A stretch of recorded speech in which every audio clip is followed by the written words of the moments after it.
सो gas basically आज मैं discussion करूंगा सचिवालय के बारे में एंड नॉन की जॉब प्रोफाइल डिस्कशन करूंगा। और ये मैं इसलिए डिस्कशन कर रहा हूँ, जो न्यू स्टूडेंट होते हैं, जो पहली बार तैयारी करते हैं, उनके मन में ये सारा डाउट होता है कि यार उसमें प्रमोशन क्या होता है, वर्क को क्या होता है, पोस्टिंग कहाँ मिलता है, फैसिलिटी क्या मिलता है, हॉलीडे क्या होता है, सैलरी क्या होता है। ये खास करके जो पहली बार तैयारी करते हैं ना, उनके मन में ये काफ़ी सारा डाउट होता है। कुछ पुराने बच्चे के भी मन में डाउट होता है। सो बेसिकली मैं अपने अकॉर्डिंग आप लोगों को समझाने की कोशिश करूँगा। आप लोग मुझसे बेझिझक कोई भी कमेंट कर सकते हैं। आप मुझे इंस्टाग्राम पे भी पूछ सकते हैं। सारा लिंक डिस्क्रिप्शन में, टेलीग्राम का भी लिंक डिस्क्रिप्शन में प्रोवाइड करा दिया गया होगा इस। और एटलीस्ट एक फ्रेंड को ज़रूर आप लोग शेयर कर दीजिएगा। और मैं आप लोग को जैसे कि मैं हर वीडियो में आप लोग को बताना चाहता हूँ कि भाई एलिजिबिलिटी, सबसे पहले मैं बता दूँ कि कल या परसों कुछ दिन में आने वाला है कहीं और भी वैकेंसी, जैसे कि आप लोग देख ही पा रहे होंगे बिहार में भी वैकेंसी सचिवालय की आने वाली है। बट वो हर राज्य में सचिवालय की रिक्वायरमेंट आती रहती है। तो बेसिकली मैं हर राज्य को देखते हुए इस वीडियो को मैं डिस्कशन करूँगा। और मैं एलिजिबिलिटी को बताऊं कि भाई इसमें एलिजिबिलिटी क्या क्या डिमांड होती है। इसमें एलिजिबिलिटी की मैं बात करूं तो यहाँ पे एलिजिबिलिटी अगर आप चाहिएगा तो अगर आपके पास ग्रेजुएशन है और आप इंटर भी किए हैं, देन ये दो कैटेगरी के बच्चे अप्लाई कर सकते हैं एंड 10th वाले कैटेगरी के भी बच्चे अप्लाई कर सकते हैं। आप लोग के मन में बहुत सारा डाउट आ गया होगा कि भाई 10th वाले बच्चे कैसे अप्लाई कर सकते हैं एंड 12th वाले बच्चे कैसे अप्लाई कर सकते हैं। हाल ही का ग्रेजुएशन तो मैं सुना हूँ, तो डोंट वरी गाइस, मैं आप लोग को हर चीज़ बताऊँगा। भाई सचिवालय में हर चीज़ का वैकेंसी आती रहती है, ऐसा नहीं है कि नहीं। तो ये तीनों अगर आप किए हैं तो आप इंतज़ार कर सकते हैं सचिवालय के रिक्वायरमेंट के लिए। और मैं जॉब अपडेट भी करता ही रहता हूँ। सो ये तो कुछ एलिजिबिलिटी था। नाउ अगर आप ग्रेजुएशन किए हैं, आप एक सहायक सचिवालय पे जाना चाहते हैं, तो नाउ आपका ईयर 21 ईयर आप लोग का एज होना चाहिए। बाकी के लिए 18 साल अगर है तो देन आप अप्लाई कर सकते हैं। ये तो कुछ एज था। अगर मैं यहाँ पे बात करूँ कि सैलरी कितना प्रोवाइड किया जाता है, तो देखो गैस यहाँ पे मैं सैलरी का बात करूँ तो यहाँ पे आप देख पा रहे होंगे कि सैलरी 4600 के ग्रेड पे है। मैं अगर बात करूँ यहाँ पे, डोंट वरी गाइस, सैलरी का टेंशन ना लें। अगर आपका किसी भी राज्य में सचिवालय का सहायक के रूप में आपका जॉब लग रहा है तो नाउ आपका जो सैलरी है वो अप्रॉक्स में 50 के करीब मानता हूँ। देखो एक्यूरेट स्लेब अगर बात करूँगी भाई, मतलब बहुत सारे ऐसे बच्चे होते हैं, सर मुझे एक्यूरेट सैलरी बताओ। तो आप जब भी ऑफिशियली नोटिफिकेशन आता है वहाँ पे मेंशन कर दिया जाता है कि भाई इनका सैलरी इतना है। ठीक है, इस चीज़ को आप लोग याद रख लें, वहाँ पे मेंशन कर देता है। तो मैं एक एवरेज ले रहा हूँ, कुछ इतना आप लोग को सैलरी बनेगा। यदि अगर आप इंटर किए हैं तो आपका जो, अगर मैं सैलरी का बात करूँ यहाँ पे, तो यहाँ पे 25,000 से लेकर 90,000 आपका सैलरी जाने वाली है। देखो गैस यहाँ पे अगर सैलरी की बात करूँ, और यही अगर आप 10th किए तो 20,000 करीब आपका सैलरी जाएगा। 20,000 प्लस 21,000 मान सकते हैं, एवरेज में 20,000 ले लेता हूँ। अब रीज़न ये है कि आप तो एक सहायक के रूप में, और आपका भी कोई हेल्प करने के लिए होता है। 10th वाले बच्चे होते हैं जिनका प्यून वाला काम होता है, उनके लिए 10th के लिए एजुकेशन क्वालिफिकेशन का डिमांड होता है, इसीलिए मैंने आप लोग को 10th बताया था। हाल ही का मैक्सिमम बच्चा यही सोचते होंगे यार मैं ग्रेजुएशन किया हूँ, तो इन सब के लिए भी आती रहती है, इस चीज़ को जान लें वैकेंसी। और यहाँ पे मैं बात करूँ, ये तो कुछ आपका सैलरी था। नाउ गैस एलिजिबिलिटी ऑलरेडी मैंने डिस्कशन कर ही चुका हूँ क्या होना चाहिए। नाउ हॉलीडे क्या प्रोवाइड होती है, तो मैं बात करूँ सचिवालय में हॉलीडे का बात करूँ तो डोंट वरी गैस, इसमें हॉलीडे बहुत मिलता है। जैसे कि बैंक के स्टाफ का हॉलीडे मिलता है, सेम आप लोग को भी हॉलीडे के रूप में प्रोवाइड किया जाता है।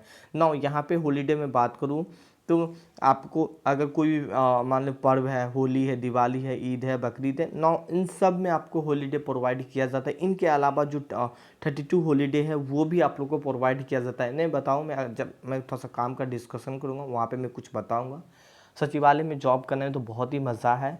मैं आपको बताऊंगा, जब कुछ टाइम आता है ना तो वहाँ पे तो बहुत मज़ा आता है, बट कुछ टाइम के बाद प्रेशर भी बनता है। तो वो चीज़ में जब वर्क बताऊंगा तो वहाँ मैं डिस्कशन कर लूँगा। नाउ गैस जॉब प्रोफाइल का बात करूँ, अगर आप जो भी बच्चे ग्रेजुएशन पे अप्लाई करते हैं सचिवालय सहायक के रूप में, उनका अगर मैं बात करूँ तो उनके लिए एक मैं बात करूँ, जॉब एक हायर लेवल का जॉब प्रोफाइल है। बाकी अगर 10th किए तो लो आप मान लीजिए सकते हैं। यहाँ पे बहुत बच्चे 10th के लिए अप्लाई तो कर देते हैं, बट वो धीरे धीरे खुद तैयारी करते रहते हैं सहायक सचिवालय का। 12th वाले बच्चे भी यही करते हैं।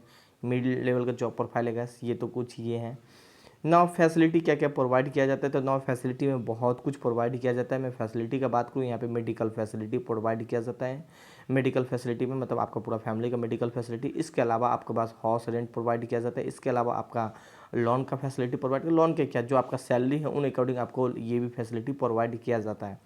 नो इनके अलावा भी आप लोग को ट्रांसपोर्ट का फैसिलिटी प्रोवाइड किया जाता है। इनके अलावा भी काफ़ी कुछ और भी फैसिलिटी जो आप लोग को प्रोवाइड किया जाता है। गैस पियून के लिए ड्रेस का फैसिलिटी प्रोवाइड कर दिया जाता है। तो ये सब कुछ फैसिलिटी है ना। इसके अलावा भी मिलता है फैसिलिटी, ऐसा नहीं। सिलेक्शन प्रोसेस में क्या है, तो सिलेक्शन प्रोसेस में आप लोग का एग्ज़ाम होगा, देन एग्ज़ाम के बाद आपका मेडिकल होगा, देन एक फाइनल सिलेक्शन होगा। अगर आप जानना चाहते हैं कि सर फाइनली बताइए कि क्या सिलेक्शन प्रोसेस है, बिहार में वैकेंसी आने वाली, तो देखो गाइस ऑफिशियली नोटिफिकेशन आएगा, वहाँ पे जब मैं जॉब अपडेट करूँगा तो वहाँ पे ऑलरेडी मैंने बता दूंगा कि भाई किस किस तरीका, क्योंकि आने वाला कुछ सालों में आपको हमेशा हर चीज़ चेंज देखने को मिलता है। तो इसीलिए मैं नहीं बता पाता हूँ कि भाई एक एक्सपेक्टेड आप समझ लीजिए भाई आपको एग्ज़ाम कंडक्ट करवाया जाएगा, उसके बाद आपका एग्ज़ाम अगर निकल गया तो आपका एक मेडिकल होगा, देन आपका फाइनल सिलेक्शन होगा। तो कुछ तो ये सिलेक्शन प्रोसेस होता है। सैलरी क्या होता है ऑलरेडी गैस मैंने डिस्कशन कर ही चुका हूँ, सैलरी क्या होता है और प्रमोशन क्या होता है। नाउ मैं प्रमोशन जरूर बताऊंगा, ये बहुत ही इंपॉर्टेंट पार्ट्स है और मेरे ख्याल से बहुत सारे बच्चे इसी के लिए मेरे ख्याल से वीडियो भी देखते होंगे। और यहाँ पे मैं बात करूँ पोस्टिंग कहाँ पे होता है, बहुत ही अच्छी काम, यहाँ पे बहुत ही अच्छा टॉपिक है, पोस्टिंग कहाँ पे होता है। तो सचिवालय का जो पोस्टिंग होता है वो हमेशा याद रखें, जो भी आपका राज्य में लगे, सपोज बिहार में लगे या उत्तर प्रदेश में लगे, तो वो आपके राजधानी में लगेंगे। आप जितना भी देखते होंगे जहाँ पे भी मंत्री बैठते होंगे वहाँ पे काफ़ी सारा केबिन बना होता है, तो वहाँ सचिवालय ही होता है, एक सचिव ही होता है। मतलब जब मैं वर्क बताऊंगा तो वहाँ तो आपका जो ये आप पे डिपेंड पड़ता है कि आप किस राज्य के लिए फॉर्म भरें। सपोज आप बिहार के लिए फॉर्म भरें तो आपका जो जॉब है वो जो पटना है उनकी राजधानी में, वहाँ पे आपका जो पोस्टिंग हुआ उसी एरिया में आपका पोस्टिंग होगा। इस चीज़ को आप लोग जान लें, ना कि इसके अलावा और कहीं आपको आना जाना पड़ेगा। तो ये कुछ स्टैटिक टाइप का था पोस्टिंग, है ना। यहाँ पे आपको ये नहीं कि पूरा बिहार आपको टूर करवाया जाएगा, मतलब ये इतना नहीं होता है, ठीक है। तो ये होता है गैस। और यहाँ पे अगर मैं बात करूँ वर्क का, तो वर्क में क्या काम करवाया जाता है, तो सबसे पहले मैं आपको वर्क के बारे में बता दूँ। देखो गैस अगर आपका इसमें जॉब लग रहा है ना, तो मतलब एक दो वीक तो कुछ भी मतलब काम आप जान ही गए होंगे सचिवालय का नाम क्या होता है। तो आप जानते होंगे जहाँ पे मंत्री बैठते हैं, मतलब आप पूरा मतलब डिस्ट्रिक्ट होता है, उन पूरा डिस्ट्रिक्ट का जितना भी पेपर होता है, मैं बात करूँ अगर ट्रांसपोर्ट विभाग का पेपर हो, इवन कोई सा योजनाएं हो, उन सारा का पेपर मैं बात करूँ, मतलब काफ़ी सारा पेपर आपका सारा जाता है, वो कैपिटल में जाता है। आपको मैं बात करूँ कोई शिक्षा विभाग हो, उन सब का पेपर वगैरह जाता है कहाँ पे, तो वो राजधानी में जाता है, वो सचिवालय के ही पास जाता है। सचिवालय डायरेक्ट कॉन्टैक्ट होता है। आप देखते होंगे कभी कभी जो IAS ऑफिसर है वो सचिवालय भी आता जाता रहता है, क्योंकि कभी कभी उनका पेपर फंस जाता है।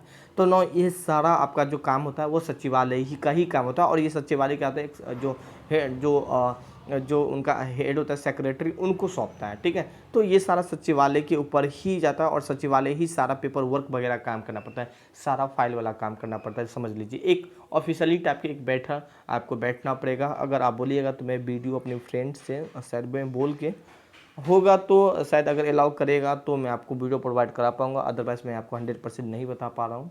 यहाँ पे आपको फाइल अब जो सारा पेपर वर्क ही करना पड़ेगा, एक आप समझ जाइए पूरा तरीका से।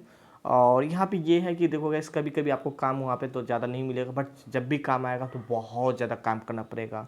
इस चीज़ को आप लोग जान लें। हाँ सचिवालय में थोड़ा सा तो मज़ेदार जॉब भी है ना, और कभी कभी बहुत ज़्यादा आपको वहाँ पे प्रेशर भी क्रिएट हो जाता है। तो काम कौन सा हो गया गैस आप लोग जान ही लिए होंगे।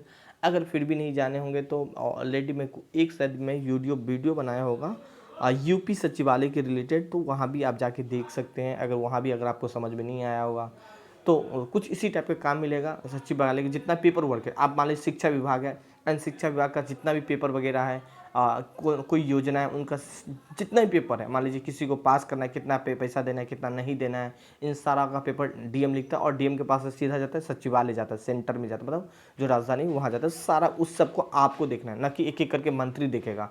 कुल मिला के आपको मंत्री को हेल्प करने के लिए सेक्रेटरी होता है, सेक्रेटरी को हेल्प करने के लिए आप लोग होइएगा, समझ गए। तो यही सारा काम आपको करना पड़ेगा। नो ये तो कुछ ये था फैसिलिटी वगैरह गैस ऑलरेडी मैंने डिस्कशन कर चुका हूँ। शायद मुझे लगता है ऐसा कोई सा टॉपिक तो नहीं छूटा है। तो ये सब कुछ आपको यहाँ पे देखना पड़ेगा। इसके अलावा भी अगर आपके मन में कोई भी डॉट है तो आप बेहिचक गैस क्वेश्चन पूछ सकते हैं और मैं आपको रिप्लाई थोड़ा सा लेट से दूंगा। ऐसा नहीं कि रिप्लाई नहीं दूंगा, रिप्लाई लेट से दूंगा गैस। और यहाँ पे अगर मैं बात करूँ तो पोस्टिंग प्रमोशन आप लोगों को बता ही दिया है ना। और आप लोग मन से लगा के तैयारी कीजिए, बस यही है आज के लिए। बस मिलते हैं नेक्स्ट वीडियो में नेक्स्ट टॉपिक के साथ। So thank you and bye bye, have a nice day guys. और हमेशा रिकमेंड कहीं ना कहीं, हाँ सॉरी मैं प्रमोशन नहीं बता पाया। देखो कभी कभी यही मिस्टेक हो जाता है, मैं भूल जाता हूँ। देखो यहाँ पे मैं बात करूँ प्रमोशन कैसा होता है। तो प्रमोशन आपको नहीं बता पाया, कभी कभी होता है। देखो यहाँ पे आप देख पा रहे होंगे असिस्टेंट है, सीनियर ग्रेड असिस्टेंट, और यहाँ पे आप देख सकते हैं असिस्टेंट सेक्शन ऑफिसर, यहाँ पे आप देख सकते हैं सेक्शन ऑफिसर, ऐसे रहिएगा। अंडर सेक्रेटरी, ठीक है, यहाँ पे देख लीजिए under secretary, deputy secretary, joint secretary. तो ये तो आप लोग भूल जाइए, ठीक है, ये भूल जाइए, ठीक है। आपको यहाँ पे देखो गैस, यहाँ पे कुछ ये होता है प्रमोशन, बहुत ही मतलब यहाँ पे क्या होता है, बहुत सारा होता है, ठीक है। एम्प्लॉयमेंट आपके जैसे बहुत सारे काम करने वाले, बहुत सारे चेयर कुर्सी लगा होता है, तो थोड़ा प्रमोशन होने में यहाँ पे डिले ज़रूर होता है। तो कुछ इस तरह आप लोग होगे, ठीक है। तो ये होता है, यहाँ पे आप देख सकते हैं ये पूरा प्रमोशन है आप लोग का, देख सकते हैं ये PCS का मैं बता रहा हूँ, ये आपका देख सकता हूँ मैं, ये आपका राज्य के अंदर का बता रहा हूँ कि इस तरह होता है। सेंट्रल का तो आप भूल ही जाइए, सेंट्रल का प्रमोशन तो थोड़ा सा और भी होता है, बहुत ही खतरनाक लेवल का होता है, ठीक है। तो ये एक आपका कुछ प्रमोशन होता है, अगर होगा तो कुछ इस तरह होगा आपका सेक्शन ग्रेड सेक्रेटरी, ठीक है, डिप्टी सेक्रेटरी। तो इस तरह प्रमोशन होता है आपका, कुछ इस सीक्वेंस में चलता है। सो आज के लिए यही है, बाय बाय।